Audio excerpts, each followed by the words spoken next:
Sejam bem-vindos ao nosso canal.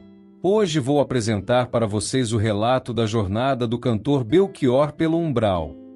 Ajude nosso canal, se inscrevendo, curtindo o vídeo, comentando, compartilhando para os seus amigos e doando qualquer valor através do botão Valeu. Agora vamos ao relato. Boa noite, amados irmãos. Que nesta solene reunião a graça divina de Deus resplandeça por sua infinita misericórdia sobre mim. É sabido que cada um de nós que pisa nesta magnífica terra o faz por razões únicas, mas todos compartilhamos a árdua tarefa de encarar nossos próprios fardos, reconciliar com aqueles que, em vidas passadas, serviram como nossa prancha de aprendizado para uma possível evolução moral. Em meu retorno a este plano espiritual, busquei a reorganização do meu ser, reconhecendo que, como centelhas de Deus, todos fomos criados à sua imagem e semelhança. No entanto, muitos de nós, ao longo de nossas múltiplas existências, caíram nos abismos dos desvios morais, deslizando pelas encostas traiçoeiras em busca de nossa salvação. Lamentavelmente, neste mundo, muitos sucumbem aos diversos vírus espirituais que assolam a humanidade, ganância, soberba, falta de amor ao próximo, egoísmo, entre outros. A grande maioria carrega consigo mais de um desses vírus, adoecendo cada vez mais e, tristemente, contaminando aqueles que cruzam seus caminhos. O grande médico da humanidade, quando caminhou entre nós, entregou-nos um livro de cura, um compêndio de amor, contendo todas as respostas para nos proteger desses vírus espirituais que ameaçam nossa integridade. Contudo, mesmo aqueles que detêm esse livro sagrado às vezes se veem cada vez mais infectados. Basta contemplar o estado atual da humanidade, imersa nas trevas, sob a influência de seres que habitam os abismos, aqueles que detêm a verdade e a manipulam para corromper a vida. São servos dos espíritos malignos, desprovidos de compromisso com a verdade e o amor de Deus. São, como dizem, lobos em pele de cordeiro. Imaginem que seus corpos físicos são a pele de cordeiro, enquanto suas almas corrompidas revelam sua verdadeira natureza, lobos que desejam corromper a todos a qualquer custo. Portanto, meus caros irmãos, façam apelo, vigiem. Cuidado para não seguir aqueles que, frequentemente, parecem virtuosos, amorosos, de palavras suaves e com suposto amor no coração, mas que, sob essa máscara, escondem intenções contrárias ao divino. Muitos de vocês podem ter conhecido minha caminhada através da música que produzi, fruto de árduo trabalho e dedicação. Entretanto, dentro de mim, sempre se travou uma batalha intensa.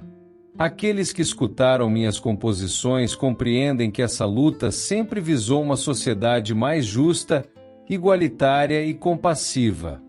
Minhas canções forneceram coragem e força àqueles que se engajaram na luta por uma causa justa, acalmando as mentes atribuladas e atemorizadas daqueles tempos difíceis. Não estive sozinho, muitos outros se colocaram do lado correto dessa batalha, contra os inimigos de Deus que ousaram se erguer na terra. Quando o inimigo se ergue diante de você, é como se o próprio abismo se abrisse em sua frente.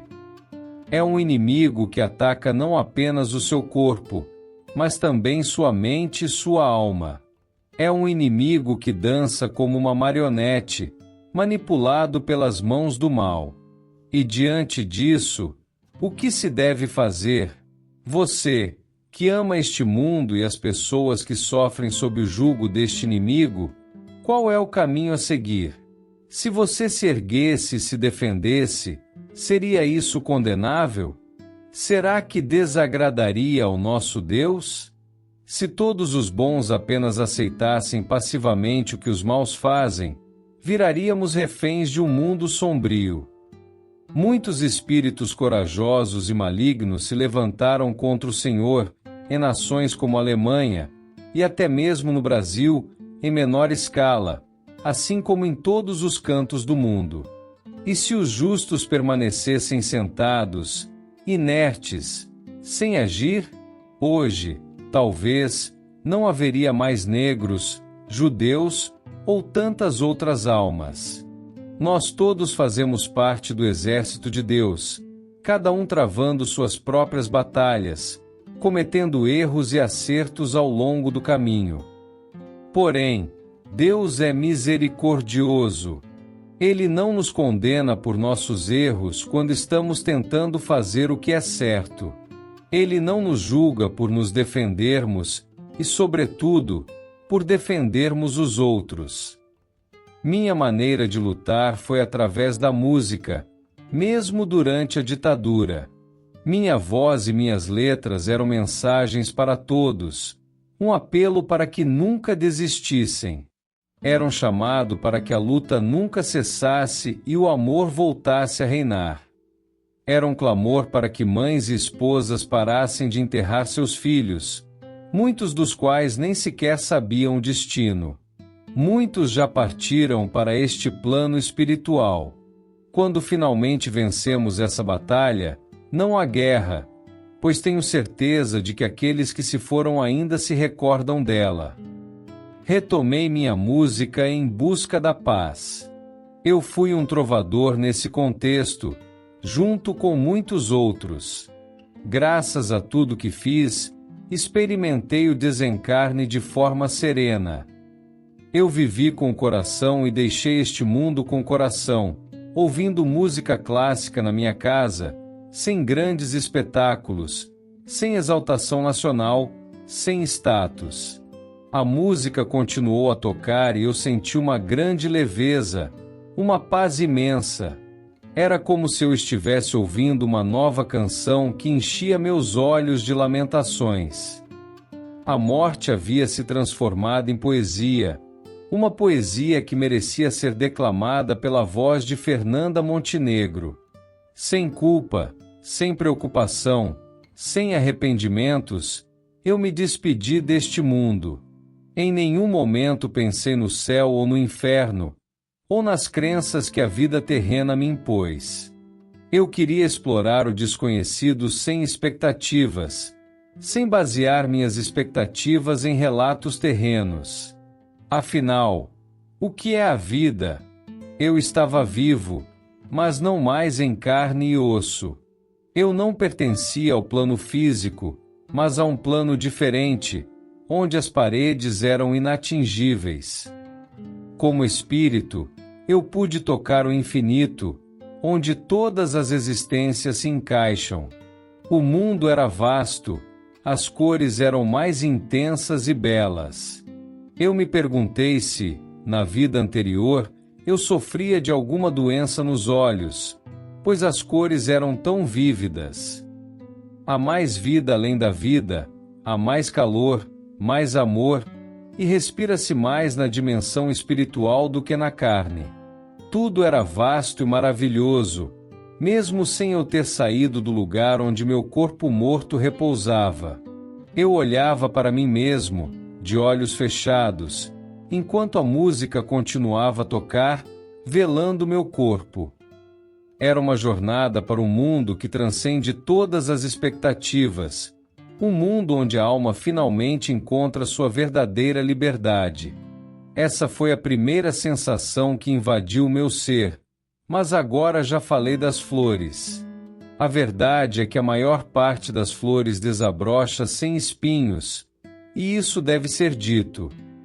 Num piscar de olhos, num lapso tão rápido que, se houvesse ar, eu teria perdido o fôlego, fui arremessado em um desfiladeiro de sangue.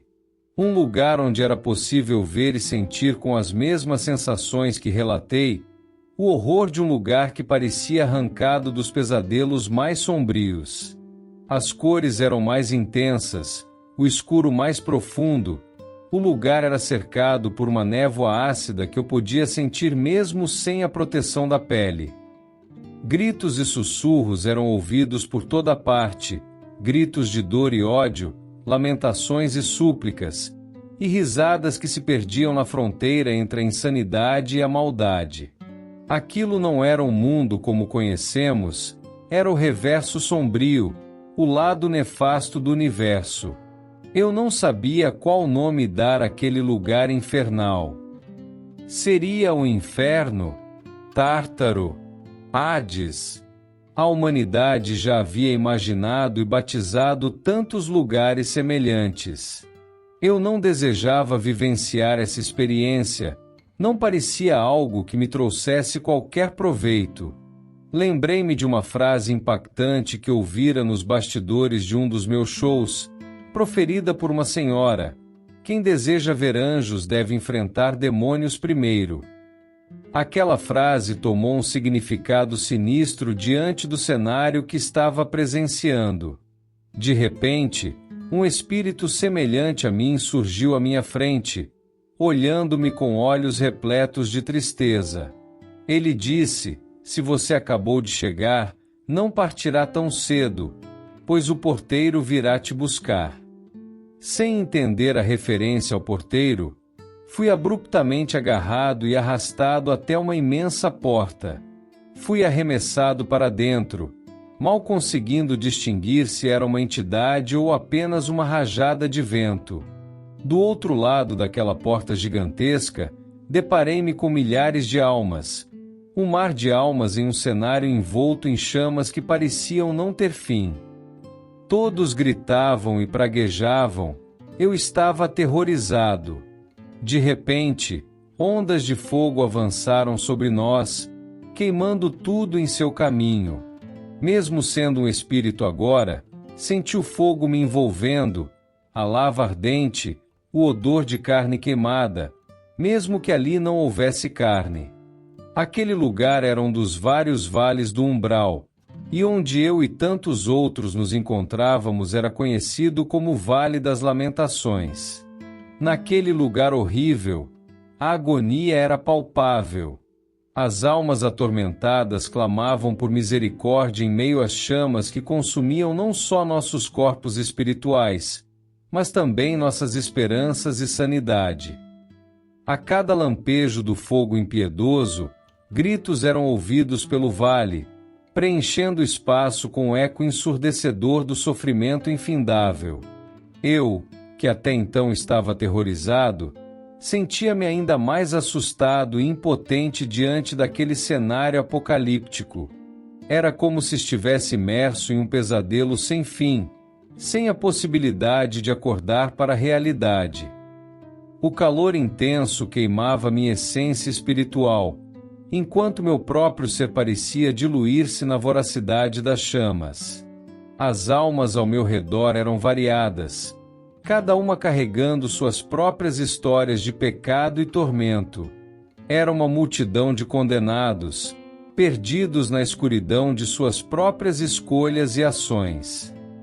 Os olhos vazios daqueles que me cercavam refletiam a desolação de suas existências eternamente marcadas pelo sofrimento. Lembranças de minha vida anterior, das canções que haviam inspirado tantos, martelavam em minha mente, mas agora pareciam distantes e impotentes perante a realidade avassaladora desse lugar. Eu estava preso em um pesadelo que não poderia escapar. A pergunta que eu me fazia incessantemente: como eu havia chegado ali? O que tinha desencadeado essa caminhada aterrorizante no Vale das Lamentações? Enquanto eu tremia sob as chamas e o peso das consequências, uma sensação de profundo arrependimento tomou conta de mim, pois percebi que estava experimentando em primeira mão o resultado de minhas próprias falhas e escolhas erradas. Naquele abismo de sofrimento, eu não tinha certeza de como poderia encontrar salvação ou escapar desse tormento infinito. Eu me questionava incessantemente sobre o que havia feito, mas, de alguma forma, eu sabia, mesmo que não quisesse admitir. Em meio à brutalidade da ditadura, minhas canções se tornaram um farol de esperança para aqueles que ansiavam por lutar. mesmo que as forças repressivas da ditadura me perseguissem incansavelmente. Eu continuava a escrever e cantar, alimentando a chama daqueles que buscavam desesperadamente a liberdade das garras dos militares. Todos teriam que arcar com as consequências de suas ações, tanto aqueles que aprisionavam quanto aqueles que lutavam pela liberdade.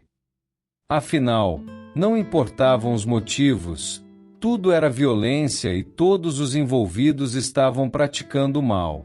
Às vezes, as coisas pareciam injustas. Sem a luta, em que condição estaria nosso país? Quantas vidas foram ceifadas durante esse processo e quanto de culpa eu também carregava? Em meio a tanto sofrimento naquele lugar, essas reflexões me atormentavam, mas eu relutava em aceitá-las. Afinal, lutávamos pela liberdade. Porém, havia também a sombra da violência. O tempo passou e inúmeras ondas de lava ardente varreram nosso tormento. Não sabia quanto tempo se passou até que, finalmente, comecei a aceitar que estava errado. Pedi ajuda, gritava por Deus e deuses, mas nada acontecia. O ambiente era permeado por gritos de dor, choro e sofrimento. Nada mudaria ali. Tudo que me restava havia sido tirado.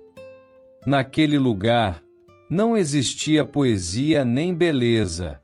Já não desejava vivenciar nada daquilo. A morte do corpo já não era uma aventura, era apenas tormento. E minha permanência naquele lugar era culpa minha. Não consegui imaginar quantos outros que estavam ali tinham participado das mesmas batalhas, mas eu sabia que, nessa guerra, não havia lados. Estávamos todos do mesmo lado, o lado dos que sofrem, dos que sentem dor, dos que choram, dos que perderam as esperanças. Ali, todos eram iguais em pecado, todos buscavam uma única coisa: sair pelo portão pelo qual haviam entrado. Eu pensava que talvez pudesse mudar o tipo de sofrimento, que talvez pudesse ser transferido para algum lugar onde o sofrimento fosse diferente. Mas o portão só se abria para nos jogar cada vez mais profundamente naquele abismo. Não via ninguém sair, apenas entrar. Muito tempo se passou até que, como por um passe de mágica, me vi em um lugar completamente branco. Era um galpão com vários espíritos ao meu redor, cuidando de mim. Fui informado de que fui resgatado e que os resgates nesses lugares acontecem dessa maneira. Uma equipe entra de forma invisível, dá um passe nos que serão resgatados e nós adormecemos, sendo então retirados dali. Fiquei um longo tempo em um hospital espiritual, onde ainda sentia fome, frio e saudades daqueles que haviam permanecido na terra. Com o tempo, as coisas foram se acertando e tive a oportunidade de encontrar muitos amigos que haviam desencarnado antes de mim. Esta colônia espiritual era um local de regeneração e aprendizado, onde recebi orientações de diversos espíritos mentores, alguns dos quais eram figuras da música, como Noel Rosa e Pixinguinha, que hoje atuam como orientadores. Ricardo, um dos mentores, me disse que, quando chegar o momento certo, eu reencarnarei, mas, por enquanto, devo receber todas as instruções e me dedicar ao estudo. Esta carta serve como um alerta a todos nós. Muitas vezes, lutamos pelo que acreditamos estar certo, o que é louvável. No entanto, há lutas em que não existe lado certo, como é o caso de tantos conflitos no mundo. Todos os envolvidos estão errados. Devemos refletir sobre isso. Apenas o amor de Deus é capaz de curar o mundo. Antônio Carlos Belchior.